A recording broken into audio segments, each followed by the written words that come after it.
Your stupidity can't be cured even if you eat fish. I was coldly told by my mother since I was young. She always treated me differently than she did my sister. It was my grandma, a skilled cook, who took pity on me and took me in. Eating my grandma's cooking every day had a surprising effect on me. My mom would come to regret leaving me with my grandmother. My name is Emily. I'm a senior in a public high school. I'm not good at studying, but I enjoy going to school every day. My family consists of my parents and one younger sister. My sister, Sarah, is so good at her studies it's hard to believe she's my sister, always ranking in the top 5. Although she's only a junior, she's already set her sights on going to medical school and studies hard every day. On top of that, she has a slender figure and a cute face. She is almost like an idol. As for me, I struggle with studies, am a bit overweight, and suffer from bad skin, far from the cute idol type. My mom is always cold to me. You're really hopeless. It's a waste to spend on you, so you better go to a public high school, she would say. Her words were cold, but since it was true that I wasn't good at studying, I quietly accepted my fate and enrolled in a low-level public high school that anyone could get into. Really, I wonder who you got your stupidity from. My mom often said. It's a mystery to me too. Both my parents were good at studying. They have graduated from prestigious universities and then landing jobs at a publicly traded company, where they met and got married. My sister must have taken after them, being so talented. According to my mother, I'm the only black sheep in the family. From a young age, it was clear that my mother only doted on my sister. Normally, an older sister's hand-me-downs would go to the younger sister. However, in our case, my clothes and toys were always either cheaply bought from thrift stores or hand-me-downs. My sister always wore brand new, pretty clothes and played with new toys. I envied her, but as a child, I was too afraid of being disliked by my mother to say anything. My sister and I are nothing alike in personality or preferences. I preferred playing outside and often came home injured or covered in mud, which got me scolded. My sister, on the other hand, liked girly things, often playing house or with dolls. Sarah is so ladylike and cute. You could learn a thing or two from her, unlike you, a barbarian, my mom would say in a coddling tone. I was hurt by those words many times, but after being ridiculed and treated coldly so often, I got used to it. Sarah was spoiled and indulged by my mother, receiving delicious cakes and sweets I had never tasted before. Of course, I was never given any. Once, I asked Sarah to share. But she said, "No, Mom said you're too dumb to deserve sweets." Growing up, Sarah increasingly mimicked my mother's coldness and ridicule towards me. The only ally I had in the house was my father, but he was of little help, never standing up to my mother for me. Still, he never said anything mean and was always kind, so I loved him the most. My childhood was like that, and surprisingly, instead of becoming a delinquent, I grew up bright and straightforward. Yet, to my own surprise, I grew up to be bright and straightforward. I have many friends. I'm not good at studies, but I enjoy going to school. In fact, I feel more at home at school than with my family. Probably, the reason I turned out so well is largely thanks to my paternal grandma. My grandparents' house was nearby, and I often went there to play. Or rather, my mother would tell me to go to grandma's house, so I went often. Looking back, I think my mother wanted to go out with Sarah alone, which is why I was in the way.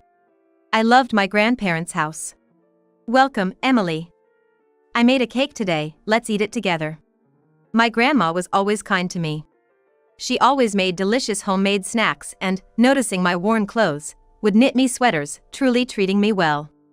Emily, are you always wearing these worn-out clothes because your mom won't buy you new ones? I couldn't say anything. Sensing my situation, my grandma didn't press further but continued to treat me kindly. My grandma and mom have never gotten along. They seldom see each other, but I've heard various stories from my father. They were supposed to live together originally to help with raising the children, but my mother flatly refused. We were supposed to live together, but my daughter-in-law refused. And yet, she hardly does any housework or child-rearing. Emily, you're always welcome to come over to Grandma's house. I truly loved my kind grandma. When I visited my grandma's house as usual in my freshman in high school, she looked at me, continuing to gain weight and suffering from worsening skin problems, and expressed her concern. What do you usually eat, Emily? There are foods good for acne, you should ask your mom to cook them for you. My mom rarely cooked and, saying it was a waste of money, would only give me cheap sweetbread. Eating sweetbread every day made me gain weight and worsened my acne. I knew it wasn't good for me, but I was hungry, and I'd get scolded for eating anything else from the fridge. My lifestyle was like that. Meanwhile, Sarah, perhaps due to her metabolism, was thin and had clear skin. My mom seemed to care about Sarah's health, giving her nice salads and side dishes from department stores. It saddened me that even our meals were differentiated, and during family meals, I would stuff my mouth with sweetbread without much chewing and quickly retreat to my room. When I entered high school and faced my first autumn, my grandma unusually came to our house. We got a lot of salmon from relatives. Since we can't finish it all, I brought some over. Salmon is good for the body, and I wanted you two growing kids to have some, she said, bringing fresh salmon. However, my mother responded with annoyance. Mother-in-law, this is troubling. My kids don't eat fish. It'll just go to waste if you bring so much. I don't dislike fish. It's just that we never had grilled fish at home because my mom doesn't cook. Oh, don't like fish, huh? Fish is good for both the body and the brain, Grandma said, looking disappointed. I couldn't stand seeing my beloved grandmother disappointed, so I blurted out. I like fish. I want to eat it, I said. At that moment, I could feel my mother's sharp glare. Silly girl. Your stupidity won't be cured by eating fish. Don't say unnecessary things and go study. You're the only failure in this house. Whose stupidity did you inherit, I wonder? My mom ranted. Hearing this, my grandma angrily said, Madison, have you always treated Emily like this? It's none of your business. It's because of this child's failures that I'm suffering. She truly is a failure. I think she might even have a developmental disorder or something. I was used to my mother's sarcasm and didn't think it would hurt me, but being called developmentally disabled was truly saddening. My grandma became even angrier. How can you say it's none of my business? She's my dear granddaughter. How can you, her mother, insult and treat her so coldly? Stop lecturing me. I didn't choose to become this child's mother. My grandmother, trembling with rage, had reached her limit. Enough. I'm appalled. You have no right to be a mother. Emily cannot stay in a place like this. Emily, you'll live with me from now on. Following this argument between my grandma and mom, I moved to live with my grandma. I went straight to my grandma's house, and my dad brought my belongings later. He apologized while patting my head with a sad look. I'm sorry this happened. I didn't want to make you sad. I liked my dad, the only ally in my family, so I didn't blame him, but he seemed sorry. Given my mom's temperament, if my dad had tried to intervene, she would have taken it out on me. I thought it was fate that it ended up like this. Your dad is kind, but he's a bit timid. He loves you a lot, Emily. Even today, he was crying, asking me to take good care of you. That wife of his is strong-willed, selfish, and self-centered. Really, I wonder why he ever married her. I listened silently, unable to respond. And so began my life with my grandmother. Grandma wakes up early. She woke up at 5 a.m. every day to prepare breakfast for me and Grandpa. I was amazed at the breakfast she prepared. Grandma, this is amazing. Such a feast first thing in the morning. It must have been a lot of work. Thank you. Grandma's meals always included a soup and 3 side dishes, even for breakfast. Breakfast also had a wide variety. That morning's breakfast included a vegetable-rich soup made with chicken stock and eggs, freshly baked bread, ham, and a nut salad. I was worried at first if I could eat all of it, but it was so delicious that my appetite kept growing, and I ended up eating everything. Grandma, this is amazing. Everything is so delicious. I've never eaten anything this good before. As I was moved by the delicious breakfast, Grandma looked puzzled. Are you that surprised? I thought this was normal. What did you usually eat at home? I usually didn't eat breakfast. Nothing was prepared. On days I wanted to eat, I'd just toast some bread. Mostly, I just ate sweet bread. Hearing this, Grandma sighed, that mother of yours. Breakfast is very important, especially for someone growing like you. Here, eat up well and go to school with energy, she said, serving more ham and eggs onto my plate. Grandma also prepared a lunchbox for me every school day. I was moved by this lunchbox too. It was packed with homemade sides, colorful and luxurious, and my friends would say, "That looks delicious." When I lived with my mom, I never had a lunchbox and always ate sweetbread with discount stickers. On days without sweet bread, it was a bag of chips. I had never eaten a homemade lunchbox before, so I was truly happy. Dinner at Grandma's was, of course, delicious too. We had brown rice or multigrain rice, meat and soup full of ingredients. And although fish was often served, there were meat dishes occasionally as well, offering a wide variety of meals. Living with Grandma, I got to try many new foods for the first time, like quinoa and kale. "Grandma, you're really good at cooking. It's fun to try new things." Grandma laughed, seeing how moved I was at every meal. "This is normal cooking. It's just that woman who doesn't do anything. I wonder what they're eating at their house now," Grandma said, worried about my dad and sister. Living with my grandparents, I feel more vibrant than before. Both of them, kind and attentive, would praise me a lot as we talked about school over meals. Having always been in an environment where I was ridiculed and treated coldly, I was amazed at how comfortable and stress-free it felt to be here. I realized that this is what it means for a place to feel like home. My grades at school improved significantly. Even though it was a low-level school, my grades went up to the upper middle range. I was so happy that I immediately reported it to Grandma. "Grandma, my grades improved a lot. Maybe I've gotten smarter?" "Oh, that's wonderful. All the effort I put into cooking brain-healthy food was worth it." Grandma was very pleased and celebrated by cooking red rice and grilling a whole sea bream for dinner. I asked while having a second serving of red rice, "What did you mean by brain-healthy food earlier?" "Well, I'm not an expert, but foods like bluefish, nuts, spinach, avocado, and so on are said to be good for the brain. I just made sure to prepare a balanced diet with those ingredients." Indeed, Grandma's cooking included a balanced use of those ingredients. "Grandma, you were worried about me being dumb and cooked for me?" No, your grandpa and I are old, you know. We've been cooking like this to prevent dementia. It really paid off seeing your grades improve.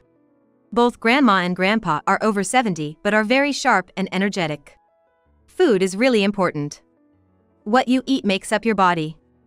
Just eating a balanced diet of seasonal foods can keep you healthy and energetic every day. Since living with my grandparents, I've felt better overall. I wake up feeling refreshed and am always energetic. My acne has improved, and though I wondered why, it might have been thanks to Grandma's cooking. Reflecting on it, I realize how terrible my diet was when living with my mother.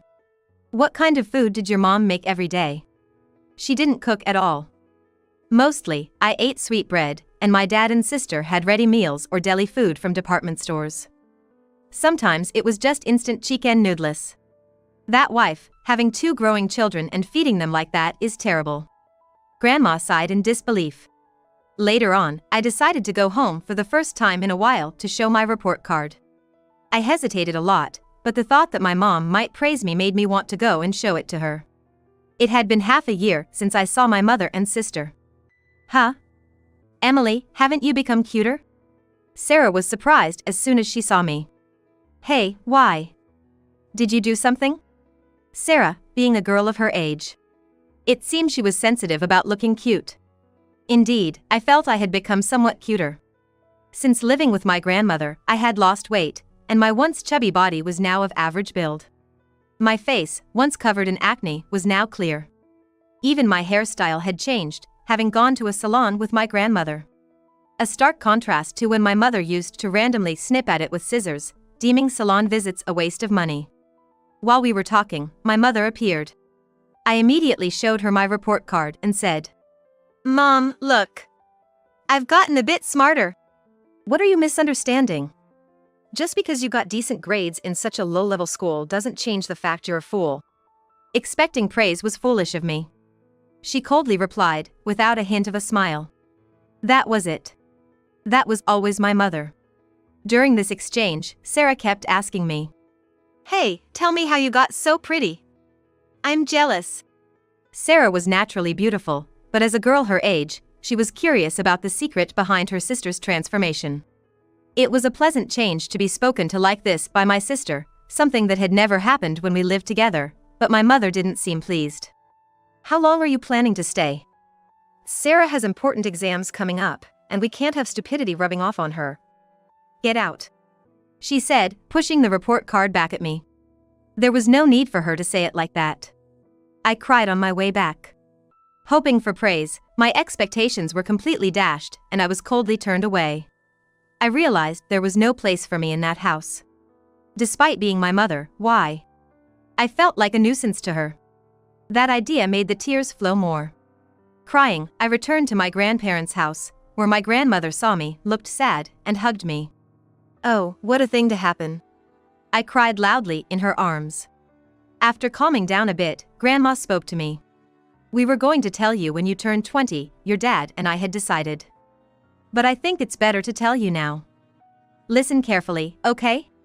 I didn't understand what she was about to say, but seeing her serious expression, I listened intently. "Emily, the people you've thought were your mom and dad aren't your real parents." "What?" "Your real parents are our son's childhood friend and his wife." Grandma continued, revealing a truth I had yet to comprehend. "Your real parents got into an accident while your mom was pregnant with you. Your dad died, and your mom barely survived, but both were in a critical condition. They managed to save you through a C-section because your mom desperately wanted at least you to survive. Your current dad, who was a close friend, was begged to take care of you as her last wish. On her deathbed, she pleaded with all her might, and your current dad swore he'd raise you to be happy." "Is that really true?" I couldn't believe it immediately. "It's true. You look a lot like your deceased parents." Then my grandma continued. "When we decided to take you in, Madison was totally against it. She couldn't stand the idea of raising a child that wasn't hers, suspecting maybe you were the result of an affair. But that's just not possible. You really do resemble your deceased parents. Here, let me show you some photos." She brought out an old album. There were photos of my dad when he was a child, alongside his childhood friend. They might have been high schoolers, too young to tell for sure, but I thought they somehow resembled me. "These are your real mom and dad. If your dad has any more recent photos, you should ask him to see them. In the end, he insisted on adopting you, but I think Madison has never really accepted it." Hearing this, I somewhat understood. My mom's attitude towards me was probably because I wasn't her real child and felt like I was forced upon her. The sudden revelation stirred a mix of emotions in me, feelings I couldn't quite understand. "Your real mom and dad were really looking forward to your birth. They had even decided on your name before you were born. Emily was the name your real parents gave you. You were born out of pure love." Tears wouldn't stop. I've always felt so out of place. I thought it would have been better if I hadn't been born. "I'm so sorry, Emily. I'm truly sorry for all the pain you felt. You were a wanted child. Even though your real parents are no longer here, to me, and to us, you're a precious, dearly loved granddaughter." My grandmother hugged me tightly as she cried with me. I had spent my life trying to be liked and praised by my mother, always watching her moods. Realizing I didn't have to do that anymore lightened my heart a little. The next day, my dad came over. "I'm sorry for keeping this a secret." Dad bowed to me and then showed me photos of my parents on his smartphone.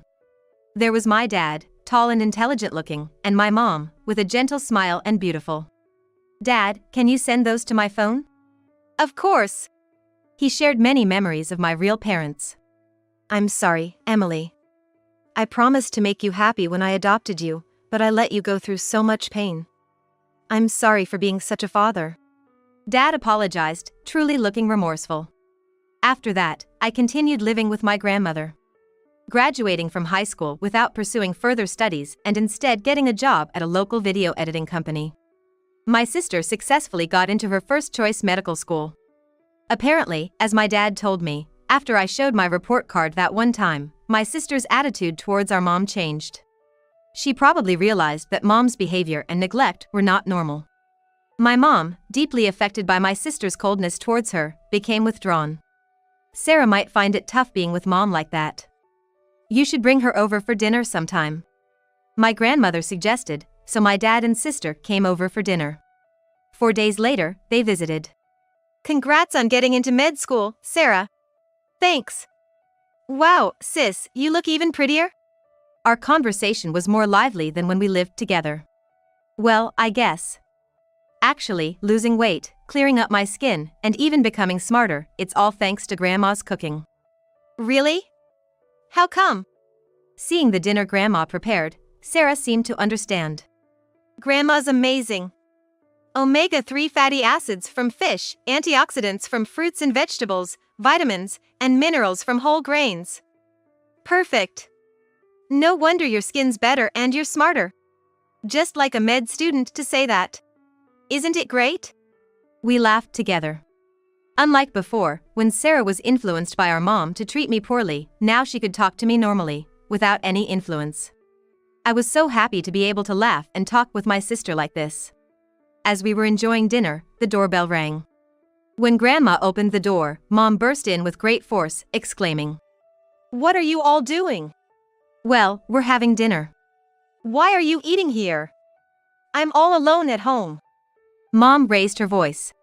"You didn't come out even when we called you, so we left a note on the table, didn't we?"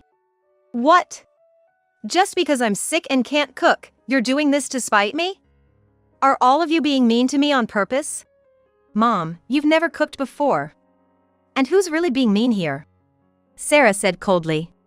Mom didn't respond to that but glared at me and said, "Emily, ever since you came to this house, everything's gone wrong.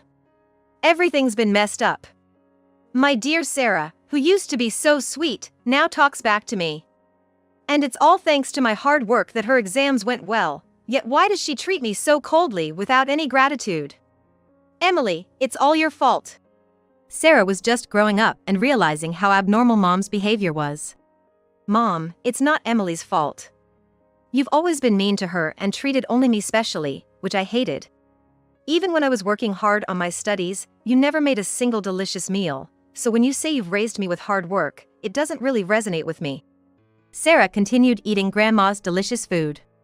"Maybe you should try studying a bit after eating Grandma's cooking? It's really delicious.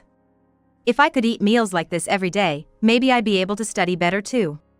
"Sarah, why would you say such a terrible thing? You have no idea how much I've struggled." Mom trembled with anger. Grandma calmly responded, "What struggle are you talking about? Spoiling Sarah and being cold to Emily, not even cooking properly, what are you even saying? It's not thanks to you that Sarah passed her exams. It's because she worked hard herself. It's all because Emily is a failure," Mom shouted. "Mom, it's okay. I know that I'm not your real child.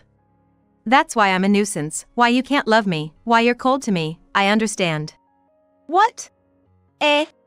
Both Mom and Sarah exclaimed in surprise. "So, you knew. I raised you even though you're someone else's child. Be grateful. Your dad could have had you from an affair. I've been putting up with this all along. I've told you over and over again that's not true," Dad said, sounding exasperated. "If you were so doubtful, you should have done a DNA test," Sarah suggested, changing Mom's complexion.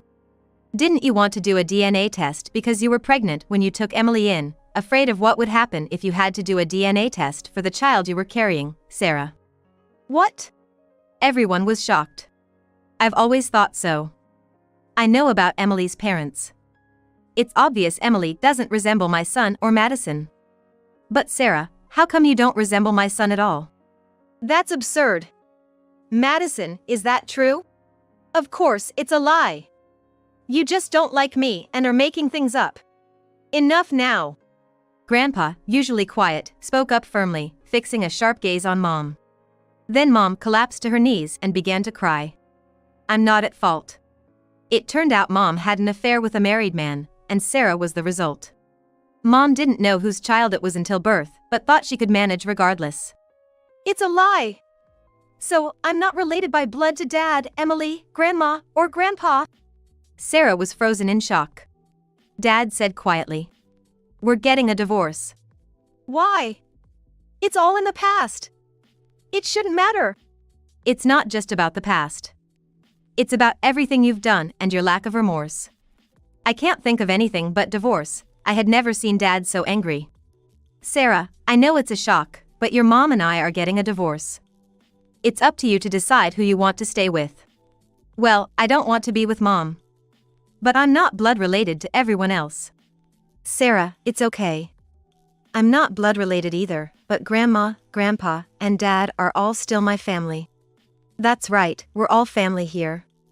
If Sarah wants, we can all live together in this house. Grandpa said, and Sarah nodded through her tears. After the divorce was finalized, we started living together with Dad and Sarah at our grandparents' house. Sarah was understandably shocked at first, but she's much better now. She feels happy that eating Grandma's cooking every day has greatly improved her health. As for Mom, she lived in her apartment for a while but eventually couldn't afford the rent and had to move back to her parents' house. However, returning under such dire circumstances, her parents were furious.